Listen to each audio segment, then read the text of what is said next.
वाई. महाबळेश्वरच्या कुशीत वसलेलं एक निसर्ग सुंदर टुमदार गाव. कृष्णेचा सुरम्य घाट आणि ढोल्या गणपतीचा पवित्र प्रसाद लाभलेल्या या वाईमध्ये एक धडाडीचा तरुण डॉक्टर येतो काय आणि आपल्या व्यवसाय कुशलतेनं आणि विनम्र वृत्तीनं वाईला एक नवी ओळख देतो काय.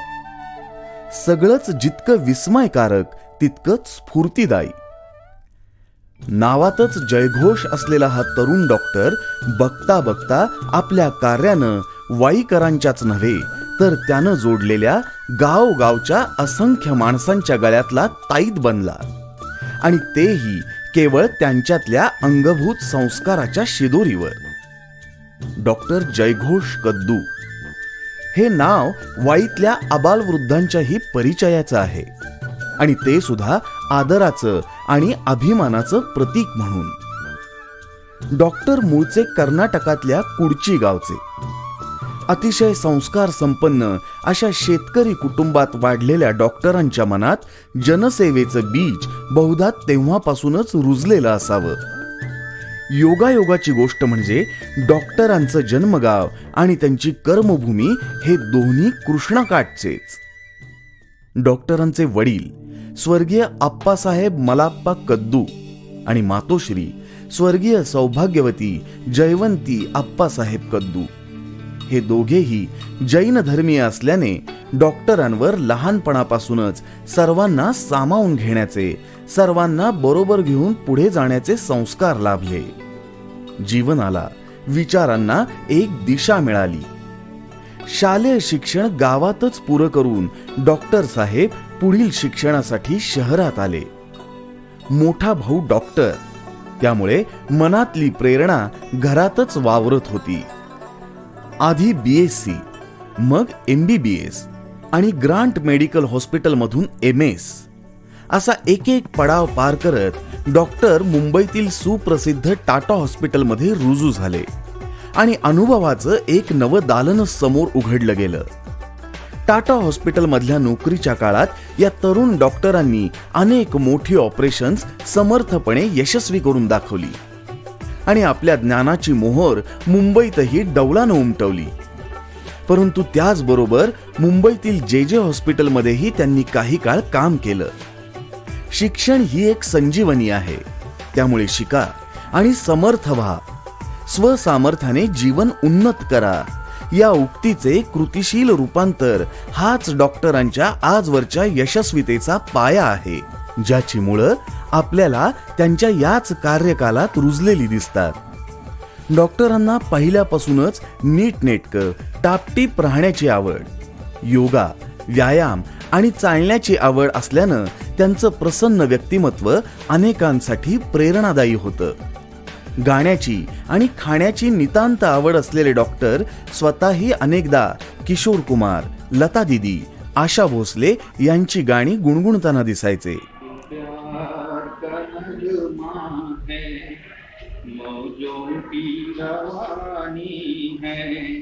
जिंदगी और कुछ भी नहीं, तेरी मेरी कहानी है, एक प्यार का नगमा है. महिलांबद्दल प्रचंड आदर, मित्रमंडळींबद्दल निस्वार्थ प्रेम आणि मूळचाच अंगभूत आत्मविश्वास यामुळे डॉक्टर जिथं जातील तिथं लोकप्रिय व्हायचे. त्यांचे हेच गुण त्यांना वाईमध्ये सुद्धा सहाय्यभूत ठरले. याच काळात संजीवनीताईंच्या रूपानं डॉक्टरांना जीवनातलं श्रेयस आणि प्रेयस दोन्ही गवसलं. पुढील सर्व प्रवासात मॅडम त्यांच्या मागे खंबीरपणे उभ्या राहिल्या आणि त्यांच्या सर्व इच्छा आकांक्षा पूर्ण होण्यात मॅडमचा महत्वाचा वाटा राहिला. याच काळात डॉक्टरांना नवीन क्षितिज खुणावू लागली. मुंबईचा शेर संपल्यावर काही काळ मिरजेला प्रॅक्टिस करावी अशा विचारात असतानाच असं काहीतरी घडलं की त्यांची पावलं वाईच्या दिशेनं वळली. नमस्कार, मी डॉक्टर फणसळकर. मला सुरुवातीपासून जे दिवस म्हणजे 1981 दिवस आठवतात आणि त्यावेळेला मी मिशन हॉस्पिटलमध्ये रेसिडेंट आय सर्जन म्हणून काम करत होतो. मला इथं येऊन 3.5 वर्ष झालेली होती आणि 200 बेडचं हॉस्पिटल, आणि त्यावेळी त्याला कोणी जनरल सर्जन नव्हता आणि पहिले जे सर्जन होते ते अन्य ठिकाणी काही कारणाने सोडून गेलेले होते आणि हॉस्पिटलला जनरल सर्जनची अतिशय गरज होती आणि प्रयत्न चालू होता, शोध चालू होता. आणि अशावेळी बातमी आली की डॉक्टर कद्दू नामक एक गृहस्थ जे मुंबईला कॅन्सर हॉस्पिटलमध्ये काम करत होते टाटाच्या, ते वाईमध्ये आपल्या हॉस्पिटलला जॉईन होत आहेत आणि दुपारच्या गाडीने ते एस टीने येतात आणि त्यांना आणायला स्टँडवर एक पांढरी आपली जीप पाठवलेली आहे. त्यामुळे आल्यापासून त्यांनी हवा निर्माण केली होती कद्दू या नावाची, आणि त्या हवेचे एक वादळात रूपांतर केव्हा झालं काही कळलंच नाही. कारण त्यांची कामाची पद्धत, चिकाटी, धाडसी स्वभाव, कुठलाही पेशंट परत न पाठवता धोका पत्करून काही वेळा देवाच्या अधीन सोडून आणि आपले काम आपण करणे या वृत्तीनुसार त्यांनी कुठलाही पेशंट नाकारला नाही आणि त्यात त्यांना यश मिळत गेलं. त्यांच्या पुढील आयुष्यात त्यांची कर्मभूमी आणि त्यांच्या कर्तृत्वाचं सर्वस्व बनलेल्या वाई पर्वाची नांदी अशा प्रकारे अकल्पितपणे झाली. वाईला आल्यावर त्यांनी काही काळ मिशन हॉस्पिटलमध्ये नोकरी केली. अतिशय जिद्दीनं आणि सचोटीनं डॉक्टरांनी आपला वैद्यकीय व्यवसाय फुलवला आणि त्याच वेळी कुटुंबाकडेही दुर्लक्ष होऊ दिलं नाही. छोट्या गीतांजलीचं त्यांच्या संसारात आगमन झालं. नोकरी, घर आणि कुटुंब या त्रिसूत्रीत आयुष्य फिरू लागलं. एखादा असता तर यालाच सार्थक मानून स्वस्थ बसला असता, पण डॉक्टरांच्या स्वप्नांची भरारी नोकरीपेक्षा खूप मोठी होती. आपल्या ज्ञानाचा उपयोग समाजातल्या सर्व घटकांना व्हायला हवा या अदम्य तळमळीतून एक आरोग्य शिल्प उभं राहू लागलं, ज्याचं नाव होतं गीतांजली हॉस्पिटल.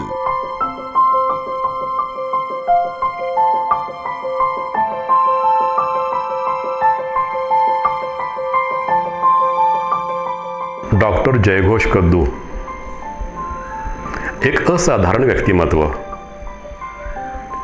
खरं पाहिलं असता माझा सच्चा मित्र. कधीही गरज पडली तर धावत यायचं, मदत मागायची, मदत मिळालीच हे 100% मनात असायचं.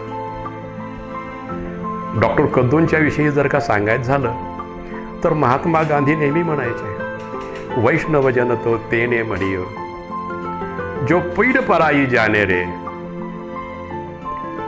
परोपकार करे मन, मन अभिमान न माने रे.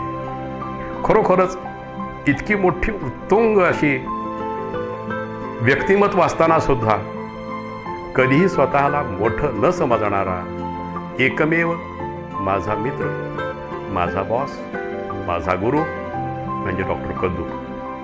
डॉक्टरांनी जेवढे प्रोजेक्ट घेतले, जेवढे त्यांनी धाडसानं प्रोजेक्ट घेतलेले, आणि खरं सांगायचं म्हणजे की वाईत डॉक्टर येण्यापूर्वी हॉस्पिटल नावाचा कन्सेप्टच नव्हता. हा खरा कन्सेप्ट डॉक्टरांनी इथं रुजवला. इतकंच नाही, डॉक्टरांनी सामाजिक, राजकीय आणि संस्था म्हणा, प्रत्येक संस्थात त्यांचा सहभाग होता. विशेष म्हणजे डॉक्टरांना ज्ञान आत्मसात करायची एक चांगली कला होती. डॉक्टरांनी सर्वांना आपलंसं कसं करायचं ही त्यांच्याकडे एक चांगली कला होती.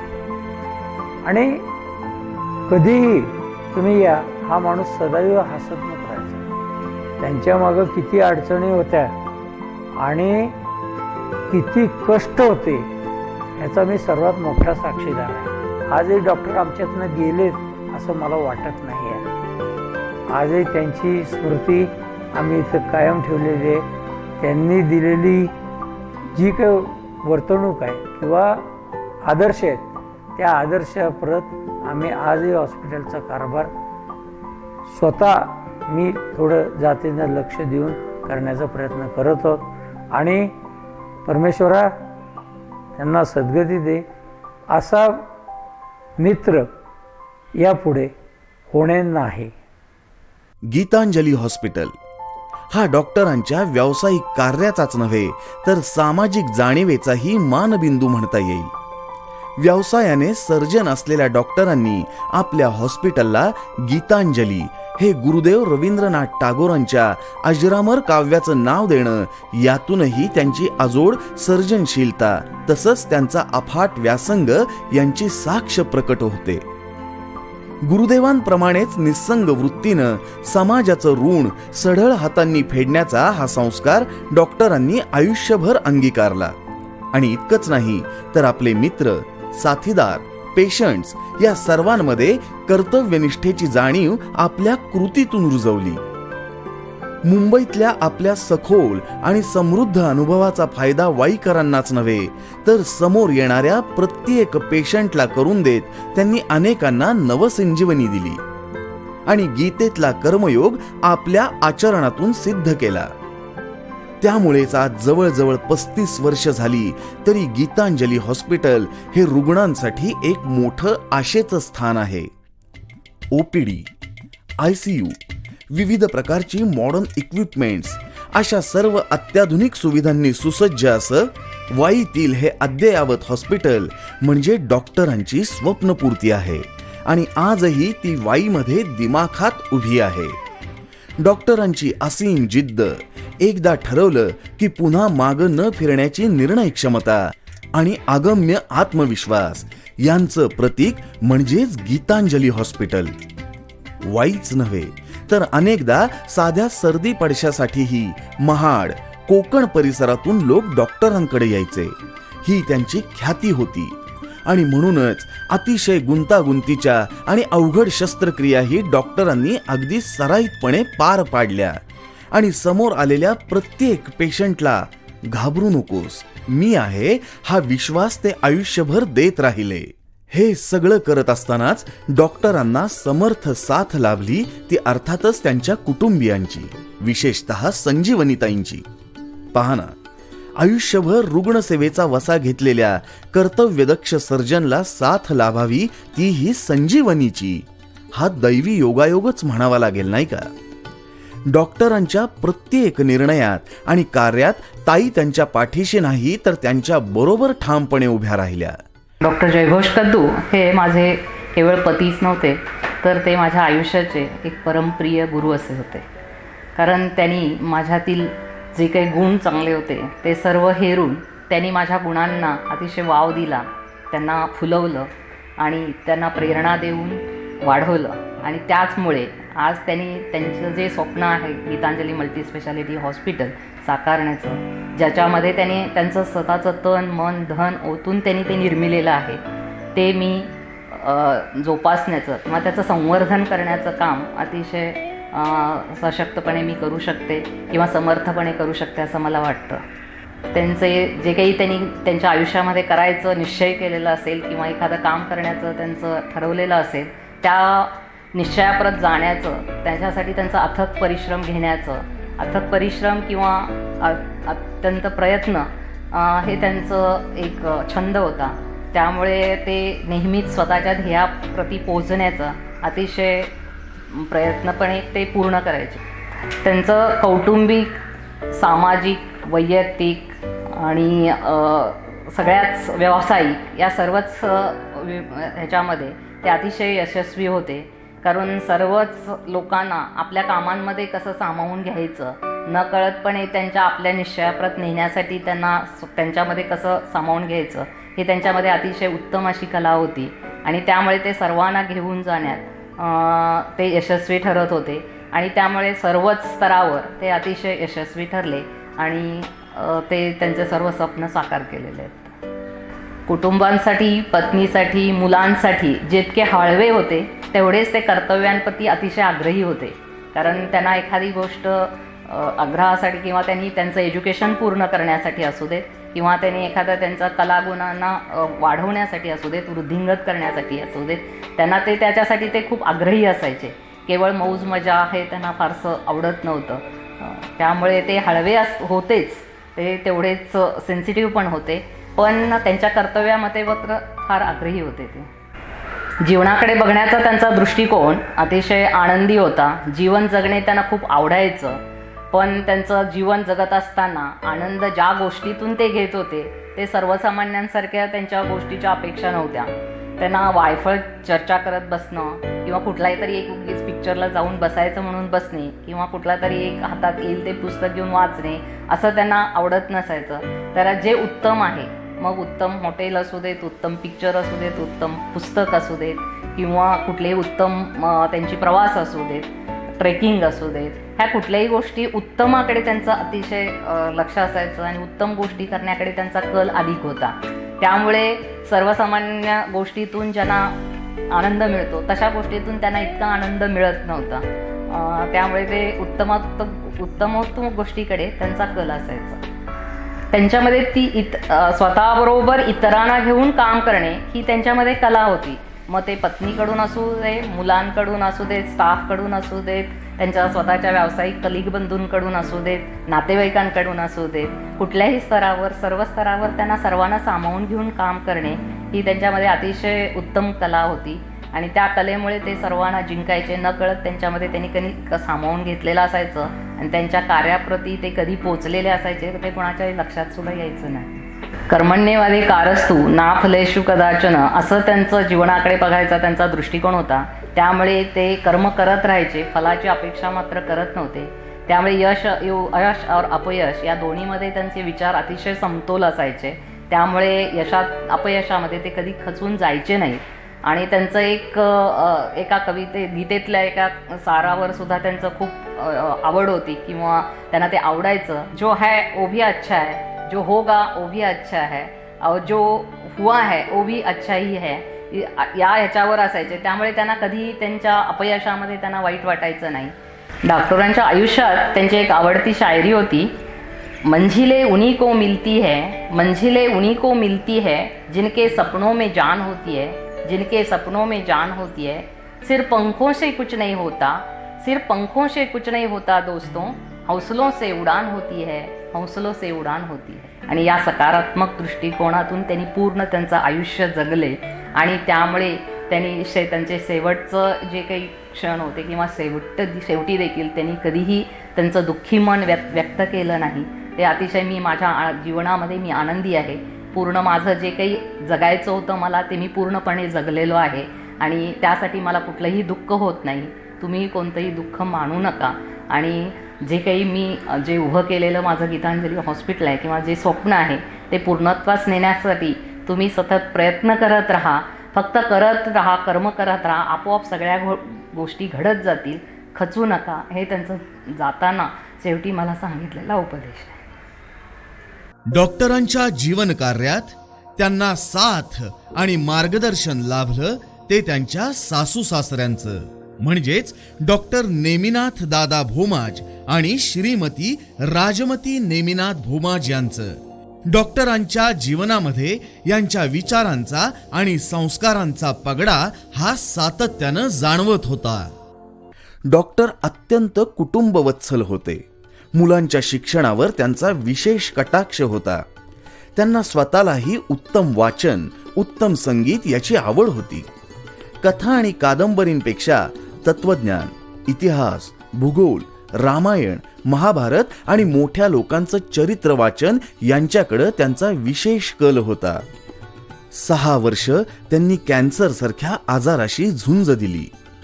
जेव्हा त्यांना हातात पुस्तक धरताही येत नव्हतं तेव्हा त्यांच्या हातात छावासारखी महाकादंबरी आली. तेव्हा त्यांनी चक्क बाइंडरच्या मदतीनं त्या कादंबरीचे भाग बनवून घेतले आणि ती कादंबरी वाचली. असा होता त्यांचा व्यासंग. पुस्तक वाचायचं ते विकत घेऊनच हा त्यांचा संकल्प होता. इतकंच नाही तर रोज फिरायला जाताना ते खिशात एक छोटी सुविचारांची पुस्तिका ठेवायचे आणि ती वाचता वाचता त्यातून जगण्याची प्रेरणा मिळवायचे. इतकंच नाही तर त्यांचा भगवद्गीतेचा अभ्यासही अत्यंत सखोल होता. उत्तम गुणांची, उत्तम कार्याची त्यांना कदर होती आणि त्याचं ते नेहमीच तोंड भरून कौतुक करायचे. मी अर्पणा विनोद शिंदे गेली 19 वर्ष डॉक्टर कद्दूंबरोबर गीतांजली हॉस्पिटल येथे स्टाफ नर्स म्हणून काम करत असून मी खरं तर ह्या हॉस्पिटलमध्ये ज्यावेळेस नवीन आले त्यावेळेस मला खाली सगळ्या गोष्टी जमत जरी असल्या तरी पण ऑपरेशनबद्दलची तशी मला फारशी काही माहिती नव्हती. परंतु कद्दू सर हे स्वतः सर्जन असल्यामुळे त्यांनी मला ऑपरेशन करताना काय काय करायला लागतं, म्हणजेच प्री ऑपरेटिव्ह, इंट्रा ऑपरेटिव्ह आणि पोस्ट ऑपरेटिव्ह तयारी काय काय घ्यायची असते ह्या सर्व गोष्टींची माहिती त्यांनी मला दिली. आणि प्रत्येक वेळेस ऑपरेशन असले की ते स्वतः मला ऑपरेशनला घेऊन जायचे आणि ऑपरेशन करत असताना बऱ्याच काही गोष्टी त्या शिकवायचे. हा आत्मविश्वास केवळ सरांमुळेच माझ्यामध्ये निर्माण झालेला आहे. तसेच सरांना असं वाटायचं की आपल्या हॉस्पिटलचा सर्व स्टाफ हा सर्व गुणसंपन्न असावा, जेणेकरून की कुठल्याही प्रकारचे काम कोणामुळं अडून राहता कामा नये. तसेच कद्दू सर कुठलाही कार्यक्रम किंवा हॉस्पिटलचा कुठलाही प्रोग्राम असल्यानंतर काही चांगल्या गोष्टी सांगायचे. त्यामध्येच एक त्यांनी सांगितलेली गोष्ट मला अजूनही आठवते. ते म्हटले की तुमच्याकडे जर हे 3 फॅक्टरीज असतील तर तुमचं काम अतिशय सोप्या पद्धतीने तुम्ही करू शकता. त्यातलं एक म्हणजे आईस फॅक्टरी. तुम्ही थंड डोक्याने शांत डोक्याने जेव्हा काम करता त्यावेळेस तुमचं काम अतिशय चांगले आणि उत्तम प्रकारे तुम्ही करू शकता. तसंच दुसरं आहे शुगर फॅक्टरी. तुमच्याजवळ जर तुमच्या बोलण्यामध्ये गोडवा असेल तर तुम्ही तो गोडवा तुम्ही बोलण्यामध्ये ठेवला तर तुमचं काम अधिक सोपं होऊ शकतं. तसेच सॅटिस्फॅक्टरी. तुम्ही प्रत्येक गोष्टीमध्ये तुम्ही सॅटिस्फाईड राहिलं पाहिजे. ह्या 3 गोष्टी त्यांनी सांगितलेल्या माझ्या अजून चांगल्याही लक्षात आहेत. ह्या सर्व गोष्टी एकीने तुम्ही लक्षात ठेवला तर खरंच तुम्ही तुमचं काम चांगल्या पद्धतीने करू शकता असं मला वाटतं. हेच संस्कार पुढच्या पिढीतही विकसित होत गेले आणि डॉक्टरांच्या कन्या गीतांजली आणि दीपांजली दोघींचेही यजमान श्री पराग लांबाडे आणि श्री अरिहंत पाटील आणि डॉक्टरांचा मुलगा चिरंजीव सिद्धांत हे सर्वजण आता यशस्वी डॉक्टर आहेत. कुटुंब आणि व्यवसाय याच बरोबर डॉक्टर अनेक नामवंत संस्थांच्या माध्यमातून आरोग्य क्षेत्रात कार्यरत होते. इंडियन मेडिकल असोसिएशन म्हणजेच IMAच्या वाई शाखेचे ते संस्थापक अध्यक्ष होते. डॉक्टरांचं वैशिष्ट्य म्हणजे IMAचीच नव्हे तर कोणतीही मेडिकल कॉन्फरन्स ते कधीच चुकवत नसत. एखाद्या लहान मुलाच्या उत्साहानं ते प्रत्येक कॉन्फरन्समधून मिळणारं अद्ययावत ज्ञान ग्रहण करत आणि त्याला आपल्या कल्पकतेची जोड देत असत. IMA प्रमाणेच रोटरी क्लब या आंतरराष्ट्रीय संस्थेचेही ते सदस्य होते. याच रोटरीच्या अनेक सभा डॉक्टरांनी आपल्या वक्तृत्वानं गाजवल्या होत्या. डॉक्टर वाई फेस्टिवलचे प्रथम वर्ष अध्यक्ष होते. वाई जिमखाना आणि उत्कर्ष नागरी पतसंस्था या संस्थांच्या डायरेक्टर आणि एक्झिक्युटिव्ह मेंबर या पदांवर कार्यरत होते. डॉक्टर कद्दूंची माझी ओळख रोटरीमुळे झाली. डॉक्टर कद्दू जेव्हा रोटरी क्लब वाईचे अध्यक्ष होते त्यांच्या अध्यक्षपदाच्या कारकिर्दीत मी रोटरीमध्ये प्रवेश केला. रोटरीच्या निमित्ताने अनेक वेगवेगळ्या कॉन्फरन्स फोरमला जाण्याचा त्यांच्याबरोबर प्रसंग आला आणि त्यावेळी एक वैशिष्ट्य असं जाणवलं की डॉक्टरांना सगळी भाषणं ऐकायची असायची, तीही पहिल्या रांगेत बसून. केवळ भाषणं ऐकायची आणि तिथेच विसरून जायचं असं नाही, तर दुसऱ्या दिवशी किंवा दुसऱ्या आठवड्यातल्या क्लबच्या मीटिंगमध्ये येऊन ती भाषणं सगळ्यांना जशीच्या तशी सांगायची. त्यांना जो त्यातला मुद्दा आवडला आहे त्याच्यावर आणखी चांगलं त्याच्याबद्दल त्यांचं मत मांडायचं ही डॉक्टरांची खासियत होती. कुठलंही काम हाती घेतलं की डॉक्टर ते पूर्ण करतच आणि ते त्यांच्या पद्धतीनं म्हणजे अतिशय सिस्टमॅटिक पद्धतीने. त्यांचं संघटन कौशल्य खरोखरच अजब म्हणावं लागेल. त्यांनी जोडलेली माणसं, त्यांचं नेटवर्क आणि त्याच्यामुळं त्यांना समाजात मिळणारी प्रतिष्ठा हे केवळ त्यांच्या स्वभाव वैशिष्ट्यामुळे, गुणवैशिष्ट्यामुळेच म्हणावं लागेल. कोणाचंही लग्न असू देत किंवा कुठल्याही समारंभाचं त्यांना निमंत्रण असू देत, डॉक्टर जायचे, तो मोठा असू देत माणूस किंवा छोटा. त्यावेळी नाही जायला जमलं तर दुसऱ्या दिवशी जाऊन त्यांना काहीतरी भेटवस्तू देऊन त्यांची विचारपूस करून यायचे. केवळ सण समारंभासाठी नाही तर आजारी व्यक्तींची सुद्धा, पेशंटची सुद्धा ते घरी जाऊन चौकशी करत, तो त्यांचा पेशंट असो वा नसो. रोटरीमध्ये त्यांनी खूप मोठ्या प्रमाणावर काम केलेलं आहे आणि किंबहुना त्यांच्या कारकिर्दीपासून रोटरी जास्त सेवाभिमुख झाली असं रोटरी क्लब वाईच्या बाबतीत म्हणता येईल असं मला वाटतं. त्याचबरोबर अनेक सन्मान आणि समाजभूषण पुरस्कार, रोटरी क्लब तर्फे मिळणारा उल्लेखनीय कार्यासाठीचा प्रेसिडेंट पुरस्कार, इंडियन मेडिकल असोसिएशन महाराष्ट्र तर्फे स्टेट प्रेसिडेंट पुरस्कार, नॅशनल पोलिओ प्लस कमिटीतर्फे national polio plus chairman, Wai वैद्यक भूषण पुरस्कार, जनकल्याण सद्भावना पुरस्कार, तसंच यशवंतराव चव्हाण ज्ञान विज्ञान मंडळ वाईतर्फे वैद्यकीय क्षेत्रातील उल्लेखनीय कार्यासाठी पुरस्कार, जनी अभ्यंकर पुरस्कार अशा अनेक पुरस्कारांचं कोंदण डॉक्टरांच्या झळाळत्या कारकिर्दीला मिळालं आहे. या आणि अशा अनेक संस्थांच्या माध्यमातून त्यांनी आपले सेवा कार्य अविरत सुरू ठेवले. प्रसिद्धी माध्यमांच्या झोतापासून कायम दूर राहून एखाद्या व्रतस्थाप्रमाणे डॉक्टरांनी आपले कार्य आजीवन सुरू ठेवले. डॉक्टरांनी वाईसारख्या शहरामध्ये अक्षय सिटी स्कॅन, वाईतील अक्षय ग्रुपमधील 14 डॉक्टर आणि पुण्यातील 5 डॉक्टर यांनी एकत्र येऊन स्थापन केलेलं Akshay Anova MRI centre, quality dialysis centre, physiotherapy unit, mammography unit, cath lab, rural heart केअरची संकल्पना अशा अनेक सुविधा एका छताखाली देण्याचा प्रयत्न केला. योग्य दिशेनं विचार आणि दूरदृष्टी यांच्या मदतीनं डॉक्टरांनी गीतांजली हॉस्पिटलसाठी पुणे, सातारा अशा विविध शहरांमधून विशेष तज्ज्ञ डॉक्टरांना पाचारण करून गीतांजली मल्टी स्पेशालिटी हॉस्पिटल नावाचं एक रुग्ण सेवाग्रामच उभं केलं. हा वाईकर आणि वाई परिसरातील रुग्णांसाठी अतिशय महत्वाचा प्रयत्न होता.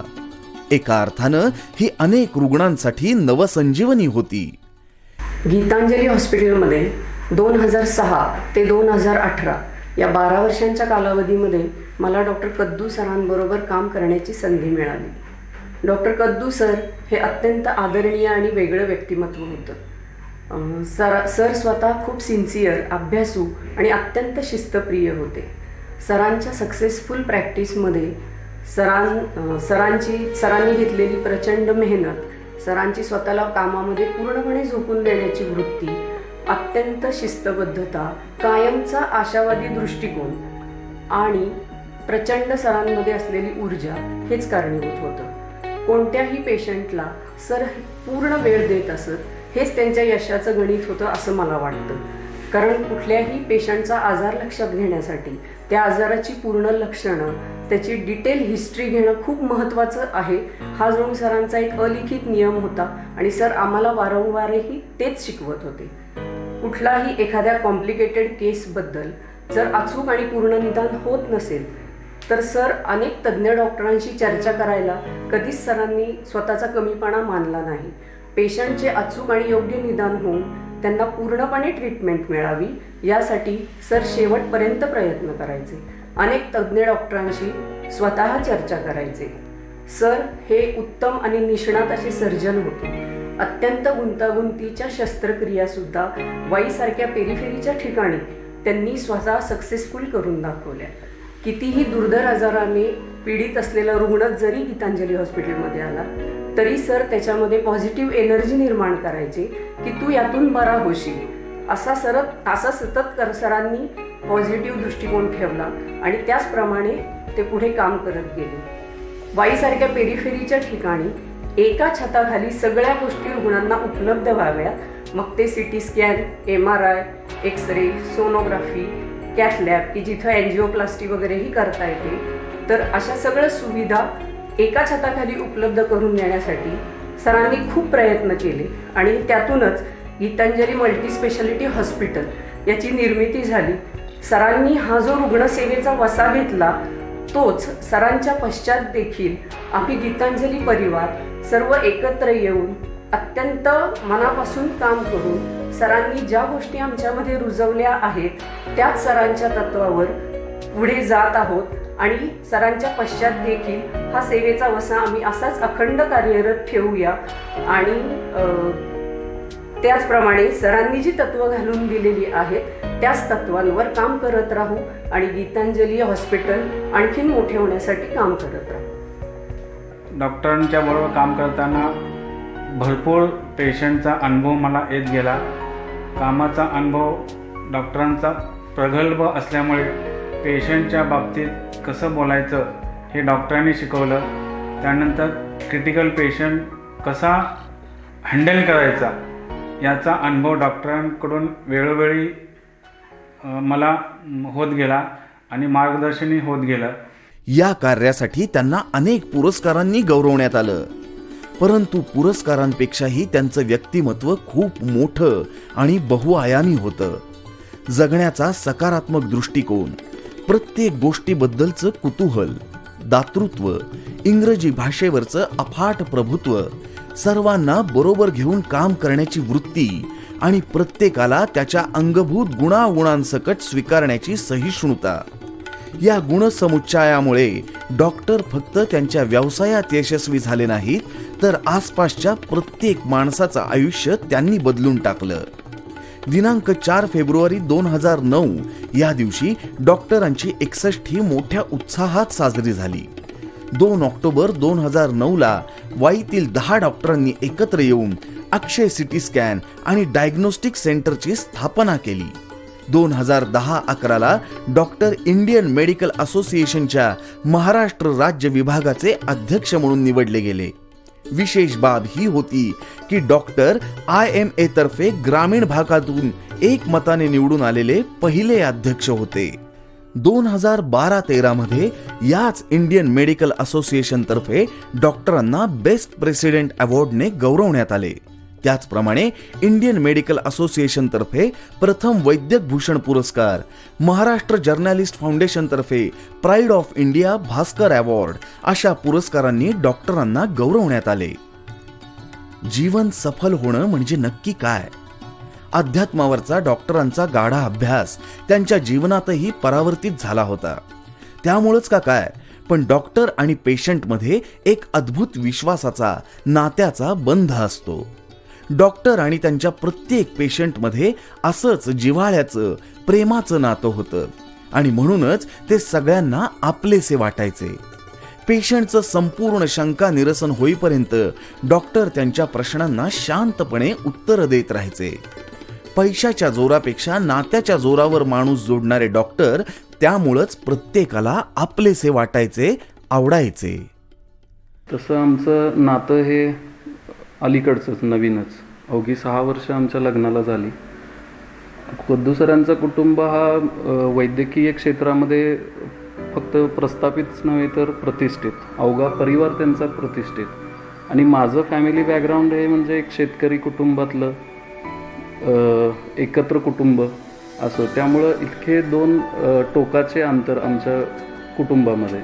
त्यामुळं थोडंसं हे दडपण होतंच मनामध्ये, पण कद्दू कुटुंबाने कधीही ते मला जाणीव करू दिलं, त्याची जाणीव होऊ दिली नाही.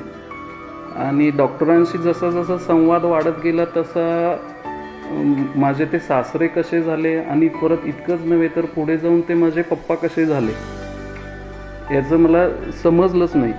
आणि शिवाय मग इथून पुढे काय म्हणजे आबाळा एवढी माया.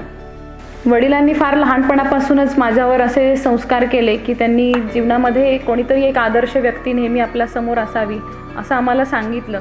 आणि ती आदर्श व्यक्ती समोर ठेवून आपण जीवन आपलं व्यतीत केलं पाहिजे असे संस्कार त्यांचे होते. त्यासाठी त्यांनी मला लहानपणापासूनच बऱ्याच आदर्श व्यक्तींची आत्मचरित्र वाचण्यासाठी दिली आणि ते वाचून मी माझ्यासमोर नेहमीच एक आदर्श ठेवत होते. पण ते सर्व फक्त पुस्तकांमधले आदर्श होते. पण ज्यांचं कार्य मी स्वतः खूप जवळून अनुभवलेलं आहे असे माझे वडील हेच खरे म्हणलं तर माझे सर्वात आदर्श होते. फार लहानपणापासून माझ्यासमोर ते एक आदर्श व्यक्ती म्हणून राहिले, अजूनही आहेत. आणि यापुढे सुद्धा मी नेहमी असाच विचार करते की त्यांच्याप्रमाणे मला जगायचं आहे. बऱ्याच वेळेला काही लोक मला असं म्हणायचे की तुझ्यामध्ये बरेच सारे तुझ्या वडिलांचे गुण आलेले आहेत. ते कदाचित त्याचंच फलित म्हणायला लागेल, कारण की मी नेहमी त्यांना समोर ठेवून त्याप्रमाणे माझं जीवन व्यतीत करण्याचा प्रयत्न आतापर्यंत केलेला आहे. माझ्या वैद्यकीय शिक्षणाच्या अंतिम टप्प्यामध्ये त्यांचा मला मार्गदर्शन एक टीचर म्हणून, एक गुरु म्हणून, मित्र म्हणून असा प्रचंड मोठा वाटा होता. त्याच्या मदतीने मला वैद्यकीय शिक्षणाचे शेवटचे जे अंतिम एक्झाम होते फायनल ते क्लिअर करण्यासाठी खूप मोठा मदत मिळाला. तसंच त्यांच्यासोबतच त्यांची कन्या म्हणजे माझी पत्नी हिनेही खूप मोठं धैर्य आणि मैत्रीचा वाटा घेऊन मला खूप सहकार्य केलं एक्झाम संपवण्यासाठी. आता डॉक्टर म्हणून कद्दू सर कसे होते, तर त्यांच्याशी बोलते वेळेला प्रत्येक वेळेला त्यांचा हा एक वाक्य असायचं की पेशंटचा डिसीज न बरा करता एक पेशंटला बरं करणं हा त्यांचा मुख्य मोठा तत्व होतं. म्हणजे काय, तर ते जनरल सर्जन होते, म्हणजे फक्त ऑपरेशनच करायचे का ते, तर तसं नसून त्यांच्याकडे कार्डिओलॉजीचे पेशंट यायचे, फिजिशियनचे पेशंट यायचे, अनेक वेगवेगळ्या डिपार्टमेंटचे पेशंट यायचे. पण ते मी फक्त जनरल सर्जन आहे, मी फक्त ऑपरेशनच करणार असं नसून तो पेशंट बरा करण्यासाठी त्यांना त्यांच्या सिनियरिटीचा इगो बाजूला ठेवून त्या लोकांच्या डिपार्टमेंटशी बोलून ते एकदम बेसिक गोष्टी जरी लक्षात नसल्या किंवा समजत नसल्या तरी ते डिस्कस करायचे, जेणेकरून पेशंटचा फायदा जास्त व्हावा. तो पेशंट एक मनुष्य म्हणून तो बरा करण्यासाठी ते प्रयत्न करायचे. म्हणूनच बऱ्याच पेशंटना डॉक्टर कद्दू आपलं ट्रीटमेंट करणार आहेत हेच समजल्यानंतर ते बऱ्यापैकी म्हणजे ऑलमोस्ट 50% ते बरे होऊन जायचे. अशाच एका त्यांच्या हितचिंतकांनी त्यांच्या गौरवगीतेमध्ये त्यांचा उल्लेख केलेला आहे की डॉक्टर हे पेशंट हे डॉक्टरांना ईश्वर मानतात, पण डॉक्टर कद्दू हे असे होते की ते पेशंटनाच ईश्वर मानायचे आणि त्यांची सेवा करायची. त्यांचा सर्वात आवडलेला गुण म्हणजे त्यांची सकारात्मकता, त्यांचा सकारात्मक दृष्टिकोन, प्रत्येक गोष्टीकडे त्यांचा जीवनात पाहण्याचा हा दृष्टिकोन मला अतिशय सगळ्यात त्यांचा भावलेला हा गुण आहे आणि मी सुद्धा नेहमी त्याचप्रमाणे वागायचा प्रयत्न करते. मी त्यांचं जीवन हे लहानपणापासून माझ्या डोळ्यासमोर अनुभवलेलं आहे, बघितलेलं आहे. म्हणजे हॉस्पिटलच्या उभारणीपासून ते आता इतकं मोठं हे साम्राज्य उभे करेपर्यंत, त्याचप्रमाणे त्यांच्या सोशल लाईफमधले त्यांचे अनुभव, त्यांच्या मित्रांबरोबरचे त्यांचे अनुभव, हे सर्व मी बघितलेलं आहे. त्यांनी बऱ्याच साऱ्या अडचणींना सामोरे जात ते या यशाच्या शिखरापर्यंत पोचलेले आहेत. पण या सगळ्या याच्यामध्ये इतकं म्हणजे या यशाच्या शिखरापर्यंत पोचण्याचं त्यांचं कारण फक्त हेच होतं की ते प्रत्येक वेळेला खूप जास्त पॉझिटिव्हली प्रत्येक गोष्टीकडं बघायचे. त्यांनी नकारात्मक दृष्टिकोनाने कधीच कुठल्या गोष्टीकडे बघितलं नाही. मला वाटतं शेवटच्या क्षणी ते व्हीलचेअरवरून पण 1-2 वेळा राऊंड म्हणजे घ्यायचे. इतकं त्यांना कामामध्ये ते स्वतःला झोकून दिले तर त्यांचे जे कॅन्सर किंवा कर्करोगामुळे जे वेदना व्हायच्या त्या कमी व्हायच्या आणि ते स्वतःहून म्हणायचे की मी कामात जाईन म्हणजे ह्या वेदना मला कमी होणार. आणि ते व्हीलचेअरवरून राऊंड घ्यायचे, व्हीलचेअरवरून बसून ऑपरेशन देखील केलेले आहेत शेवटच्या टप्प्यामध्ये त्यांनी. अगदी जवळून असं आम्ही म्हणजे काम करण्याचा प्रसंग आला तो म्हणजे माझ्या ॲक्च्युली प्रेग्नन्सी आणि डिलिव्हरी नंतर जे मी एक वर्ष इथे होते त्यावेळेला म्हणजे ॲज अ फिजिशियन म्हणून मी गीतांजली हॉस्पिटलला अटॅच होते. म्हणजे सुरुवातीपासून तर मी त्यांच्या कामामध्ये थोडेफार इन्व्हॉल्व असायचे, पण त्यावेळेला मी काही डायरेक्टली माझं स्वतःचं त्याच्यामध्ये म्हणजे कौशल्य दाखवू शकत नव्हते, कारण त्यावेळेला त्या शिकण्याच्या फेजमध्ये होते. पण ही जी फेज होती म्हणजे जी 2 वर्षापूर्वीची, की ज्या वेळेला मी बरोबर त्यांच्या बरोबरीने त्यांच्या हॉस्पिटलमध्ये आम्ही दोघंजण एकत्र ॲज अ टीम म्हणून सगळे पेशंट्स ट्रीट करत होतो, त्यावेळेला मला हे अनुभव कितीतरी वेळा आलेले आहेत की अतिशय एकदम क्रिटिकल पेशंट काही ICUमध्ये असतानाचे अनुभव आहेत की त्यावेळेला ते स्वतः म्हणजे आता ही अगदी 2 वर्षापूर्वीची गोष्ट आहे, म्हणजे त्यावेळेला सुद्धा ऑलरेडी त्यांना आजार होता आणि ते बऱ्यापैकी त्रस्त होते, पण तरीसुद्धा तो क्रिटिकल पेशंट असताना ते ICUमध्ये त्यांनी अख्खी रात्र तिथं पेशंट बरोबर झोपून काढलेली. म्हणजे मी सुद्धा काही तासानंतर म्हणजे मी हार मांडली की आता मला काही जमत नाही आणि मी जाऊन झोपते म्हणून. पण पप्पा मात्र अगदी पूर्ण वेळ म्हणजे रात्रभर पेशंटच्या बाजूच्याच बेडवर झोपून कंटिन्युअस त्याचं मॉनिटरिंग करत होते आणि कंटिन्युअस त्यांना वाटेल त्यावेळेला ते माझ्याबरोबर डिस्कस करणे किंवा इतर डॉक्टर्सबरोबर डिस्कस करून त्याचं कसं आपण योग्य प्रकारे उपचार करू शकू याकडे लक्ष देत होते. त्यावेळेला मला खरंच असं वाटलं की म्हणजे आपण सुद्धा आता म्हणजे आपल्याला अजून जमत नाही आहे, पण पप्पा एवढं त्यांचं वय होऊन त्यांना हे सगळे आजार असूनसुद्धा ते एवढ्या उमेदीने आणि इतकं डेडिकेशननी म्हणजे पेशंटसाठी हे काम करतात. हे त्यांचं डेडिकेशन फार जास्त मला भावलेलं होतं. एक आदर्श व्यक्ती समाजामध्ये कसा जगावा हे जे काही आदर्श समाजाला दिले, ह्या सगळ्या गोष्टींचा जर मी फॉलो करू शकलो ते मी नेहमीच प्रयत्न करेन की तसा त्यांच्यासारखा मी आयुष्य जगण्याचा एक आदर्श व्यक्ती म्हणून बनण्यासाठी प्रयत्न करत राहीन आणि ते जर मी करू शकलो तीच मोठी त्यांना श्रद्धांजली असेल. नमस्कार, मी डॉक्टर गीतांजली, डॉक्टरांची ज्येष्ठ कन्या. आज जे काही मी माझ्या पायावर उभी आहे ते फक्त पप्पांच्या पाठिंब्यामुळेच.